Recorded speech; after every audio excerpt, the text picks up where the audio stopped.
Moses in the CIA. I'm Moses, Ken Mosesian, and like my ancestor, I'm all about training individuals, teams, and companies how to lead. Now, I've joined forces with the CIA. I'm Dan Crum, known as the CIA, and I can help you win your best deal every time through my sales training, the CIA method.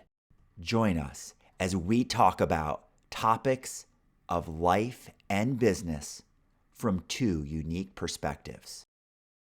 Hello, Ken. How are you this fantastic afternoon? Doing great, Dan. Thank you. How are you today? I am excellent. Something happened that I'm sad about, but I'm not bringing that to this podcast.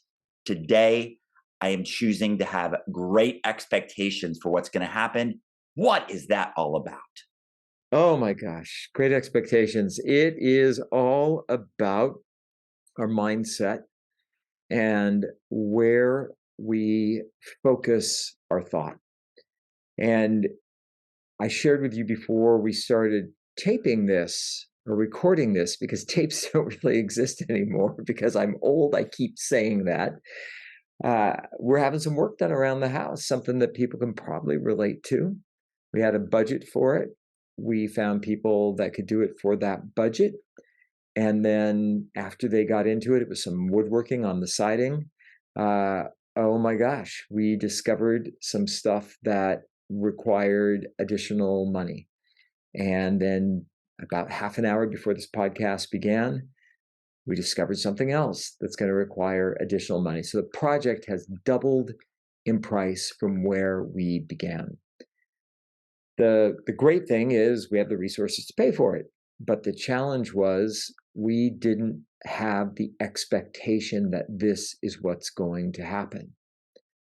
And so in these great expectations that we had the expectation that everything was just going to go smoothly. And in life, I love that. I love that, stepping into a meeting, having the expectation it's going to go well, stepping into a gym and knowing that your workout's going to go great, stepping into a situation that may have had negative consequences previously, but having the expectation that it's going to be healed this time, that relationship or that experience is actually going to be a beautiful one. Those are all great things. But man, sometimes we have to expect, I hate to say the worst, because certainly having to spend a little bit more on the siding of your house is not the worst thing that can happen. But we have to think about the worst case scenario for that particular project so that we're prepared for it. And by doing that, we set ourselves up to be able to handle that if it occurs. And if it doesn't, man, what a great way to celebrate that it could have been a lot more expensive, but it wasn't. So the advice is just this: when you're faced with something relational, when you're faced with something interactive, expect the best. Rehearse it in your mind. See that other person responding positively. Hear what it's like to get a yes. All of those things are great. When you're dealing with a project, when you're dealing with budgeting, when you're dealing with things where overages are possible or even probable, and that could be an overage in time, it could be an overage in human resources required, it could be an overage in money. Think through what that worst case scenario is and make sure that if that worst case scenario were to come to pass, you would have the resources, human or financial, to be able to take care of it. That is what great expectations are all about. As I coach people, I often ask them, where do emotions come from? And not a trick question, but what I'm trying to get to is simply that emotions stem from the alignment of expectations versus reality. And I simplify it by saying, you have what you expect to happen, and then reality. Does it align? If it aligns, it's pretty much like good. That's what I expected. If it exceeds your expectations, it's great. It's like, oh, yes, it was better than I thought it was going to be. And if it's not as good as you expected, then there's some sort of negative emotion that comes into play. And it begs the question of, so should I what Ken was saying, expect the worst. And then it gets into like, are you then becoming a pessimistic like mindset into everything? Like, oh, I guess I have to expect the worst, right? That's the only way. If I set really low expectations, that's the only way I can be either, it can be good or great. I can be happy as long as I set the lowest expectations. Oftentimes, what I try to get people to do is imagine the worst case scenario only to play it out, because oftentimes it's not as bad as we could dramatize it to be. So I'll say, okay, let's play that out. What do you imagine the worst case scenario would be? And then they'll say, wow. And then they'll say it. It's usually pretty dramatic. And then we'll say, and then what? Like, right? Like, then what do you do with that? And then what do you do with that? And when they really play it out, it often softens like the way that you look at it, because we are almost like over dramatizing the emotion and how bad it will really be. And when we really play through how the worst case scenario will play out, we're kind of like, that's not that bad. An exercise that I used to do with people, I've done it for myself, and I think it really helps anybody who worries about the future, is to create a file. Funny, because Ken was talking about old school things, not a physical file. It could be a digital file. It could be literally something that you keep in like Google Docs, or, you know, like a folder you keep digitally, but I call it your worst case scenario file. And so instead of you having to worry, like, I don't know what I would do if, let's say, this person dies. I don't know what I would do if my company went out of business. I don't know what I would do if X, Y, or Z. When you can get yourself into a clear-headed mode where you can be logical and not emotional, you should start answering those questions. You should start framing it to yourself to answer it as if you are the coach, you are the consultant, you are the best friend who's come to for advice, and they say, I don't know, Ken, what should I do? Right? You get to tell yourself in advance what you will do. So you literally write out step-by-step orders. You'll sit there and say, okay, yes, if my business were to fail, step one, I will, like update my resume. Step two, I will reach out to my network on LinkedIn and ask them, what might be available. You'll start to plan out these steps, and then you literally file it away. If it's digital, it just sits there in this file. And then in that emotional state that you would be in because you're reacting to what just happened, you don't have to go, I don't know what I'm going to do. You go, no, go to your file, pull up, and follow your own instructions. So to set great expectations, it starts with imagining the worst case expectations. So what? That's what I often say to my coaching clients. So what? And the usual response is, how could you not care about my situation? But I care about the situation deeply, and it ties into what you're saying, Dan, because the full phrase is, so this has happened, now what? And it's asking people to actually take stock of where they're at and determine what those next steps are. So this has happened, now what?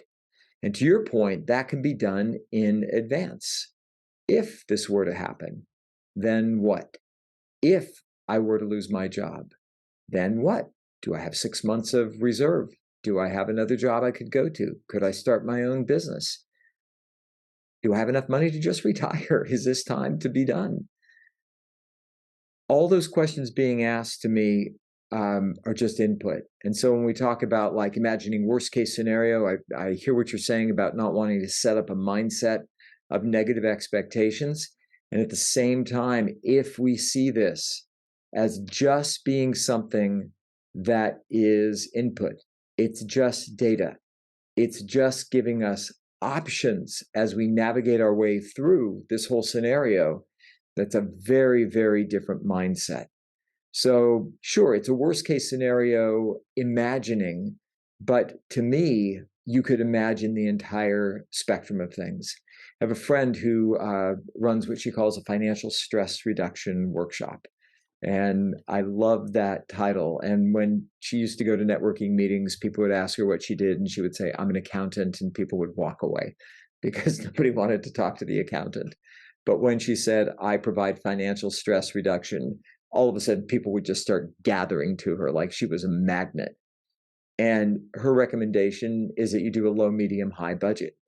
And that just prepares you for, oh, you know what? If you're an entrepreneur and you had counted on a client signing on and they didn't, or a client decided to end either their engagement sooner than you thought they would, you're prepared with low budget. If things are going as planned, you've got medium budget. And if, you're in the money, you've got high budget. And so from her perspective, which I think is really useful in this conversation, she looks at the whole realm of possibility. What's worst case scenario? What's the average? What's best case scenario? Plans for all of those from a budgeting perspective. And then no matter how it shakes out, you know that you can just slide into whichever budget you've got and be able to still operate in the black given the situation. So take this on from the perspective of planning, not from the perspective of creating negative emotion, but actually from the place of reducing stress in your life by knowing that you're prepared no matter which way a situation is going to go. So I love what that person does. I do something very similar. So anytime that I myself set a goal or somebody that I'm coaching is going to set a goal, we decide on 3 different parameters and I just label them minimum, target, and stretch, right? Like what is the minimum that you will be happy this is successful, right? And then they establish what that is. And then what's the actual target? Like what are we going for? And then what is a stretch? Like if this were to be like, this just blows things out of the water. And when you can set your expectations to the minimum, then you're setting yourself up better to win. So to me, I love that mindset of thinking through different ways it could play out and not necessarily always the worst, but just kind of different ways you can be successful. And even the minimum is success in your eyes. One of the big coaching things to try to allow people to remain optimistic while able to handle difficulty challenges that are inevitably going to come your way is I try to say, my job as your coach is that I've hopefully been on this journey before, either myself or with someone else ahead of you. So while I can see the obstacles that you're likely to face, I don't want your mind thinking about or focusing on the obstacles or what's not going to go right. I want you to have what I call positive expectancy. So much so that if somebody were to hear your internal dialogue about something, they would say, you truly have great expectations because you almost sound arrogant and cocky. You're like, oh, it's going to go perfect. That's what you should be thinking because that serves you. Then when inevitably it does not, because it won't, and those challenges pop up, right? And something stands in your way of getting what you wanted, you can come back to me. But the first thing I joke around is I say, but you look at the tattoo we put on your arm, and the tattoo that we put on your arm says perspective. And it's the perspective to know that it was not going to go that way, but you didn't even notice your tattoo until it went wrong. The whole time, your mindset should just be on the road ahead and imagining that road is smooth and easy sailing. And then when it doesn't, you suddenly look down and go, oh, yes, perspective. And we get to have the conversation, me as your coach, to talk about how we now handle this challenge, this roadblock that came about. So go in imagining it to be perfect. But when it doesn't, you have perspective to know that's just the way it plays out in life. Life is funny. And you also hopefully have a person to go to lean on that can help you work through it. There's a lot of actionable stuff in that. And, as we talk this through, the notion of expectations, perspective, and what comes to me is just that concept of preparation. If I'm prepared for any scenario, then nothing's going to surprise me. If I've gathered as much data as possible, if I had to use this house example and thought about, well, the house was built in 1940, there's probably a pretty good chance that some of that trim wood is going to be brittle, and when they go to take off the siding, that trim is going to break. I mean, it's logical that that would happen. And so it was a bit of a pipe dream to think that, it's just all going to go fine. And the fact is, it's not going fine.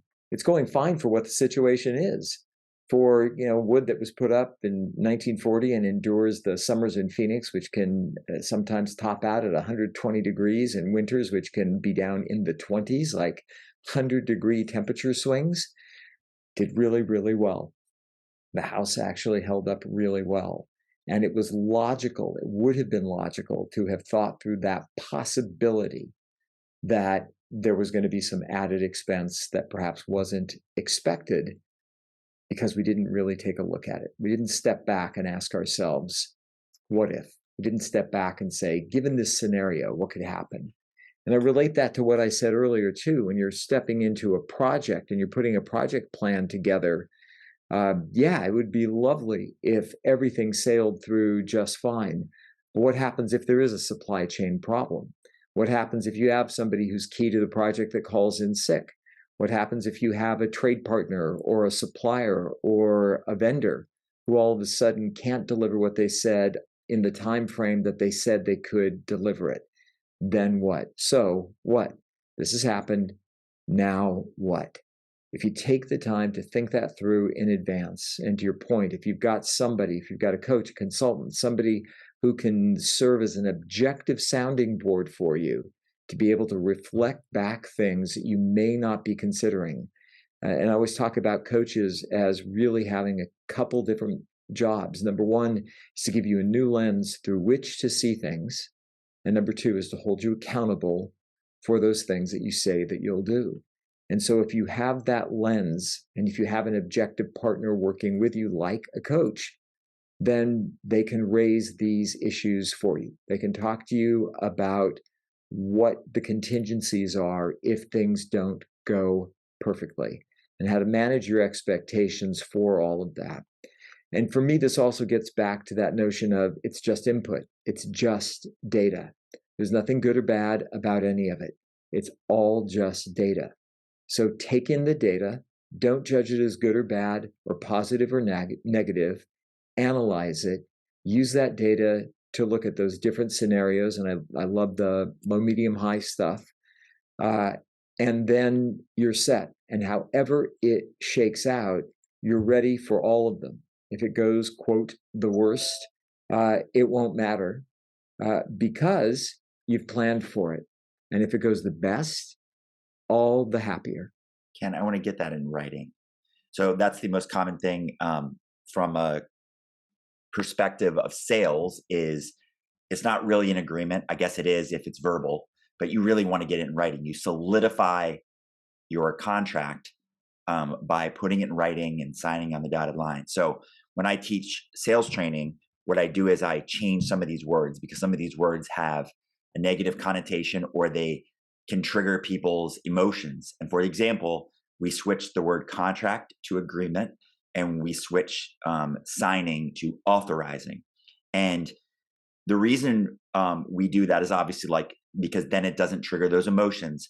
But the best thing I ever heard about putting something in writing is when you do a contract, when you have an agreement, you are literally just planning for when you disagree.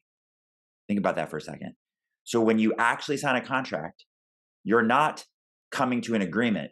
You're literally just planning ahead on what happens when things go bad. So you're setting expectations forward. It's like, okay, when we part ways, when we have a disagreement, when things aren't going as expected, what do we do? And all the terms and conditions, all the legalese is literally just spelled out, just like that worst case scenario file. It is literally just saying, okay, and now what? Like Ken says, right? It's like, well, if that happens, here's what we do. We get an arbitrator. Oh, here's how we split up money. Oh, here's how we do this.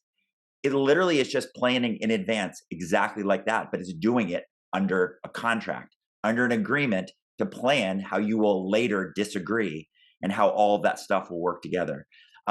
One of the people that I'm coaching in one of the companies was asking me about setting a good impression.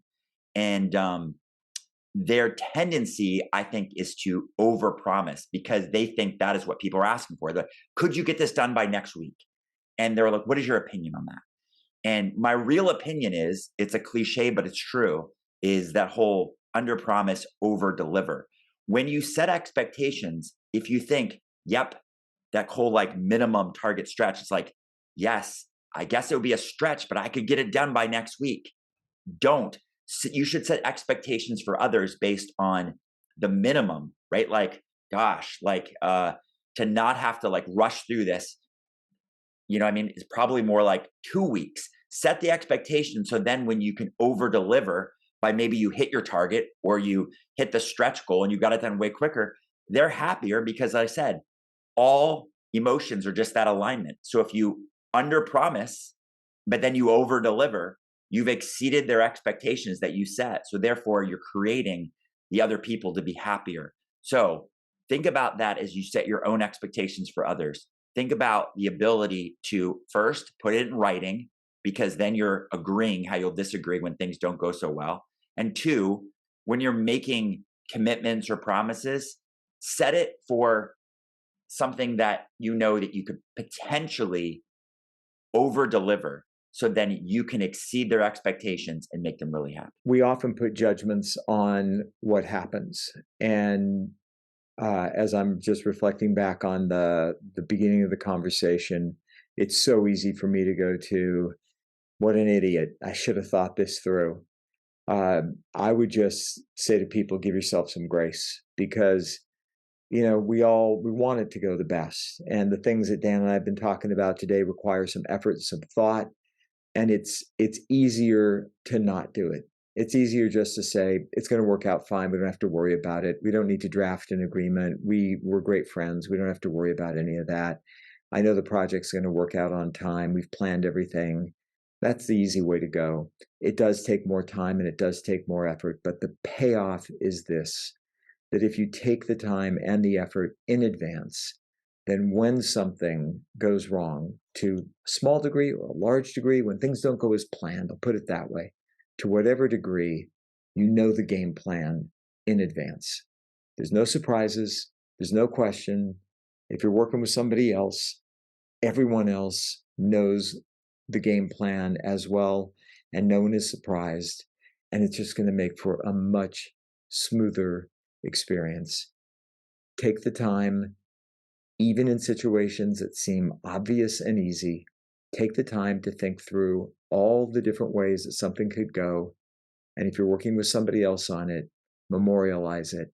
And that way, no matter what the outcome, you're prepared for it and you can accept it. So about 1 year ago, Ken and I set some great expectations for 2022. We said we will have recorded our 100th podcast. Today is number 98. So be ready, because we're about to meet your great expectations. Thank you for listening. To learn more, check out mosesinthecia.com. To learn more about Ken Mosesian, check out mosesian.com. To learn more about Dan Crum, check out dancrum.com.